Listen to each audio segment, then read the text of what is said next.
গৌরী হরগৌরী পাইস হোটেলের জন্য আবারও নতুন করে উনুন বানানো শুরু করে এবং সেই উনুন বানানো শেষ হয়ে গেলে তখন গৌরী সেই উনুনের পুজো করে।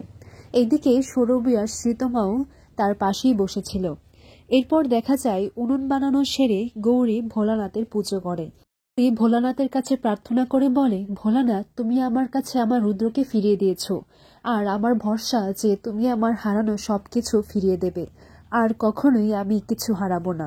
এইদিকে মহেশ্বরী দেবী বলেন যে আজকে আবার তোদের দুজনের চার হাত এক করে যে আমি কি কতটা শান্তি পাচ্ছি না, আমার খুব ভালো লাগছে। এর থেকে আনন্দ আর কি হতে পারে। এইদিকে গৌরী বলে যে আচ্ছা, এখন তো হরগৌরী পাইস হোটেলকেও সাজাতে হবে। তখন মহেশ্বরী বলেন যে তুই কি ভুলে গেছিস, ছোট্ট করে হলেও আজকে তোদের বিয়ে, আর বাড়ির ছেলেপুলেকে দেখ এখনো ঘুমই ভাঙিনি। তখনই সুস্মিতা এসে বলে, এই তো আমি এসে গেছি, বলো কি করতে হবে। এমন সময় গুবলু নিচে এসে কল ঘরে যেতে চাইলে তখন মহেশ্বরী দেবী বলে যে এই গুবলু দাঁড়া, তুই গিয়ে দেখে আয় যে ওই সাজানো লোকগুলো কোথায় আছে। গৌরী বুঝতে পারে। গৌরী কি বলে, আচ্ছা ঠিক আছে গুবলু, তুই যে কাজে যাচ্ছিস সেটা সেরে আয়, আর হ্যাঁ, পুরো ভালো করে করে আসবে, কিন্তু অনুষ্ঠান বাড়ি তো, পরে আবার সবার সামনে সম্মান যাবে, বুঝতে পেরেছিস। দিকে জল ভরার জন্য যখন শ্রীতমা সুরভিকে বলা হয় তখন তারা বলে যে না, আমরা তো যেতে পারবো না। শ্রীতমা বলে ওর জলে ভয় রয়েছে, আর সুরভি বলে যে আজকে আমার অফিসে কাজ আছে। তখন গৌরী তাদের মিথ্যেটা ধরে নেয়, বলে তোমরা সত্যিটা বলে ফেলো, আর এই বাড়িতে মিথ্যে বললেও আমরা কিন্তু তাকে ক্ষমা করে দিই, কিন্তু তার আগে সত্যিটা বলতে হবে।